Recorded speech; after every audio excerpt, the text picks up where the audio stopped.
This is Pod Populi. Podcast for the people.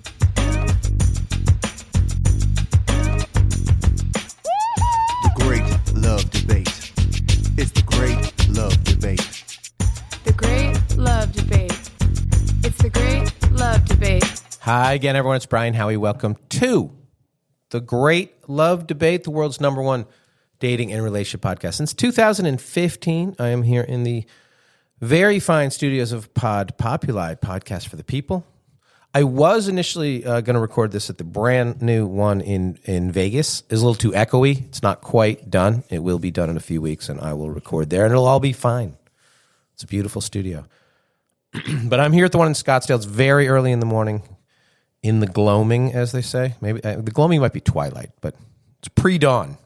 So before I get into what I want to get into, one weird little Apple podcast quirk that people have asked me about when it comes to podcasting. About a month or so ago, they stopped automatically downloading episodes. If you have not listened to one in a few weeks, they kind of stopped that. And it used to be that once you picked up again and you listened to an episode, it would automatically download all the all ones and it'd be like, oh, you're back. It's not working like that anymore. So if you are a sporadic listener, you might have to go back and manually download, which you should, and you should not be a sporadic listener. But I'm just saying you might be missing some episodes, and you never want to miss any episodes. So if you listen regularly, you won't have this problem. So anyway, speaking of problems, my friend Tom texts me some complaint about him and his golf buddies and how they were all bitching about the henpecking, disconnected, unamorous state of their marriages. And he says to me, this is what you're working so hard to get people into. Unhappy relationships are really the outcome of your efforts. Meaning the Great Love Debate. And I was like, Tom, we thank you for your service. We're sorry for your loss. But no, I don't believe the outcome of any of our Great Love Debate doings is unhappy relationships. We hope that the outcome is relationships, and what you do with and within those relationships determines whether or not you're happy. You're on your own once you're in a relationship. So I'll get to the how and what of that in a second. But he did have a point.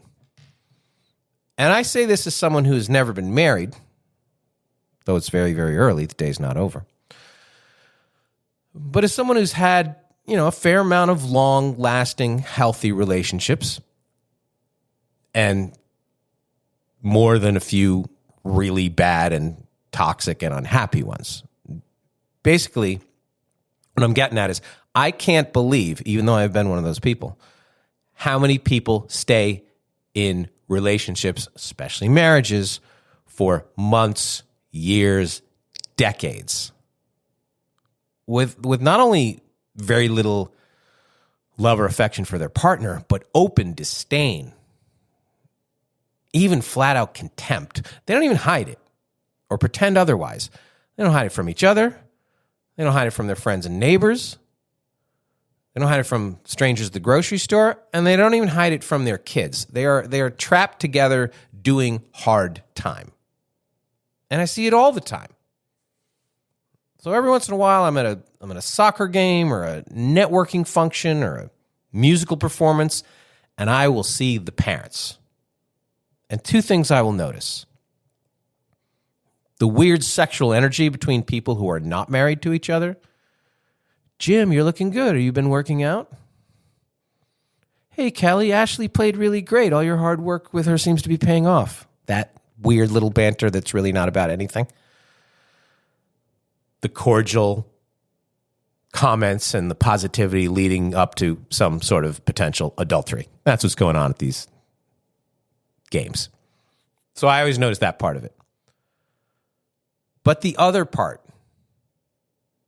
the people who are together or are supposed to be, can you just grab her coat from the car?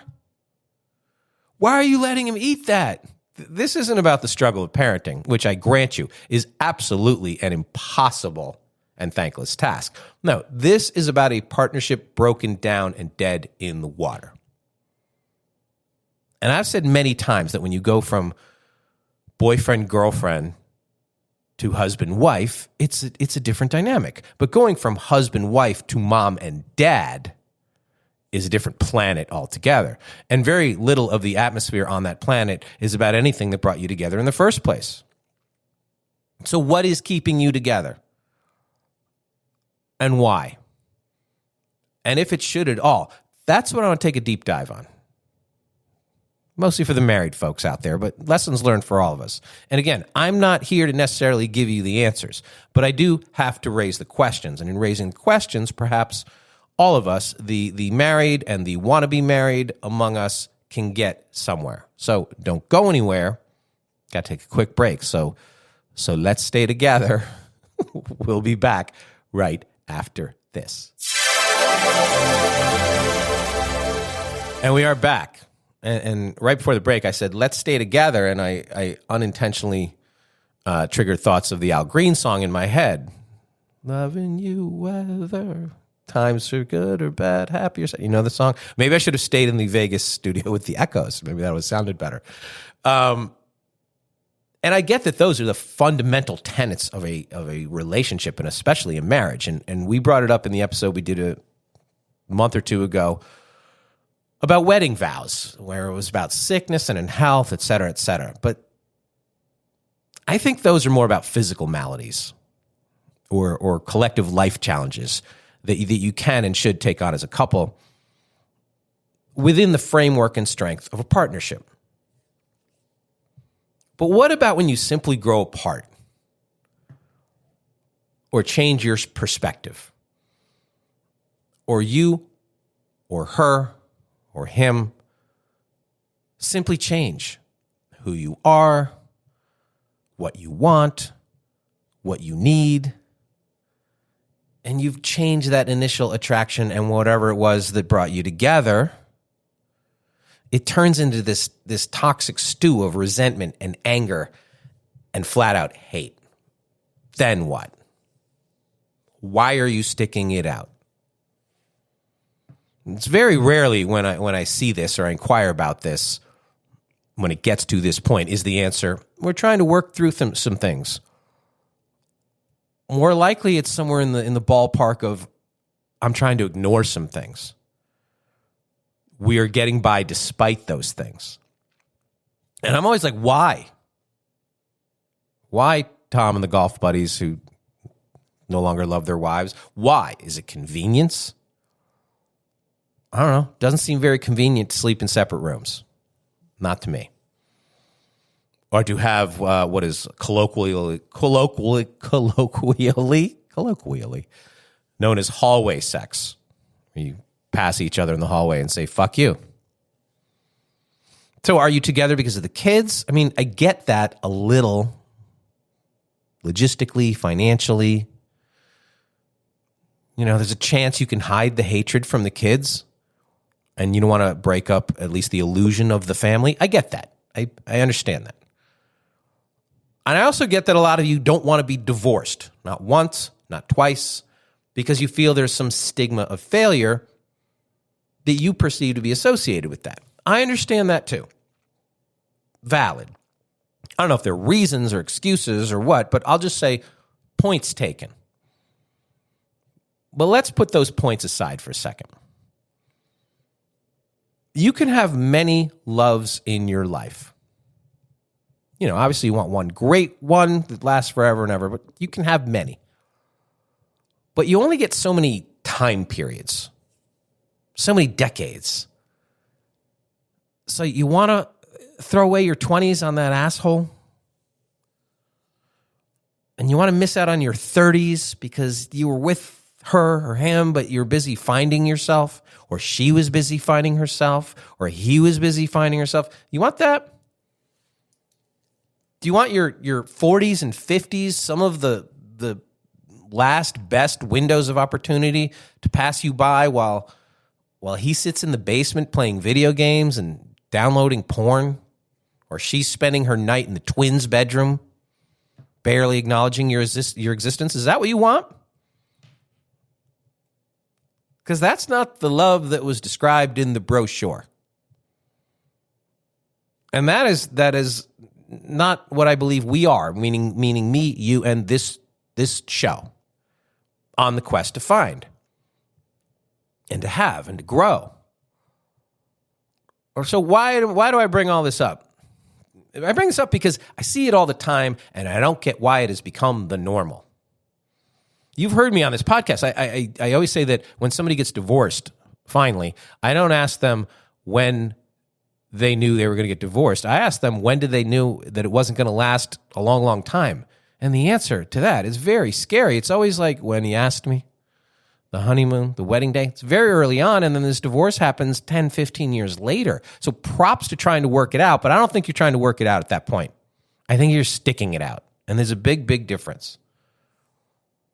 You know, my friend Tom and his friends, they thought I was the weirdo, and I am the weirdo for believing in something different. They're like, oh, you have no idea what it's like. Maybe I don't. Again, I'm not a husband. I'm definitely not a dad. But those things shouldn't equate with, and they do equate for a lot of people, with unhappiness or a broken down partnership. That's what marriage means to a lot of people. And that's why a lot of divorced people, when they get out of it, they don't want any part of getting back into it again. They don't want to get back on that ride. So there are millions of examples of it working positively, healthy, happy. And there's probably 100 different paths to get there. And we give you a few dozen of them. So I think what I'm getting at is that I don't know why it has become such an accepted reality.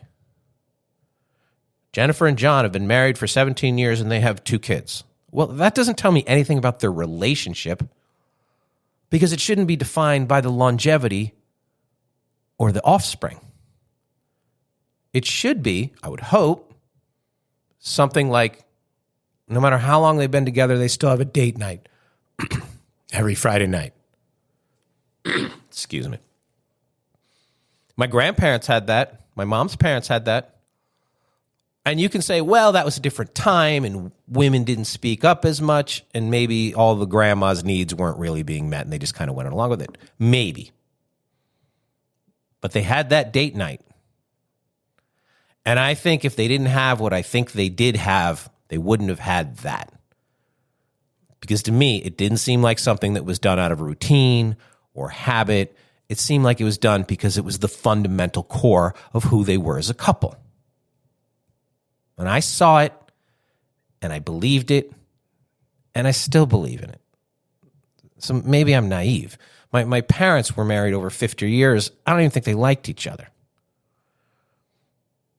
So as a kid or as an adult, you pick up on what you pick up on. Maybe it's not 100% accuracy, but the vibes are strong. You know? And this show is filled with a lot of single people horror stories and life lessons and dating disasters before we get into the relationships we believe we want to get into. All of that. But I'm focused on and worried for what's next. What happens after that? Because the married people, a lot of you, to me, collectively, seem to be the ones who've lost the hope and have given up on the possibilities.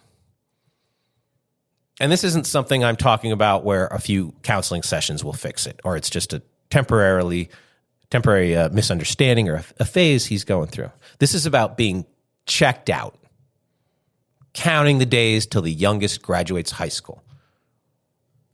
You know, the old line about if you're thinking about quitting, you've already quit. This is that. If you're thinking about divorce, there's a really good chance you should get divorced. A friend of mine a few years ago said, and she was in an unhappy marriage, and she said, my parents said I need to give it 10 years. And I'm like, they did? Why? What kind of arbitrary line in the sand is that? You get multiple chances at love. You get one chance at life. And you're wasting a big chunk of it in a situation that you do have the ability to change. So this is the great love debate. And most of what we discuss and banter and argue about around here is meant to help you find a good relationship. That's the quest. But this today, what I'm talking about, this is about getting out of a bad one. So as much as we want you to get married, a bunch of you, a whole lot of you, and we have a whole lot of wedded listeners on this show. We want you to get divorced. Come back into the dating pool. The water's warm. The options are deep. And the doors are open both ways. You can come in, you can get out. As far as us, back to the hope, our big 10th anniversary show, the 10th anniversary of our live tour, which kicks off our 11th season. 10th anniversary, 11th season. February 6th at the Boca Black Box Center for the Arts in Boca Raton, Florida. Tickets are on sale for that. BocaBlackBox.com, GreatLoveDebate.com. We have amazing lineup and all kinds of surprises and crazy guys and girls coming to that. If you have not been to a Great Love Debate live show, experience the madness. Come. Please like, share, follow, and review this podcast. I brought up the Apple thing at the beginning of the show. Pay attention to that. A lot of quirky things in the podcasting ecosystem. Shoot us an email, greatlovedebate@gmail.com. If you want to get out of your marriage or you want to get into one, shoot us an email, greatlovedebate@gmail.com. Because, as always, at the Great Love Debate, we never stop making love. See you next time.